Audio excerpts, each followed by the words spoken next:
meninggalnya orang alim, orang soleh, orang ma'rifah, justru itu akan menjadi penentu apakah kita akan tetap terhubung dengan beliau dan di hari kiamat akan bersama beliau, atau justru dengan wafatnya maka kita kemudian akan terpisah dari beliau di dunia dan di akhirat.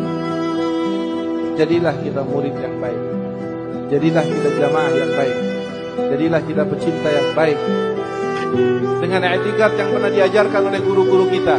atau diajarkan oleh guru-guru yang pernah belajar kepada beliau sebagai maha guru kita. Allah Subhanahu wa ta'ala akan menjadikan basirah dan hati kita sebagai hati yang tenang, hati yang dapat melihat sebagaimana cermin yang ketika tanpa dosa, tanpa noda, dia akan mampu melihat apa yang ada di belakang.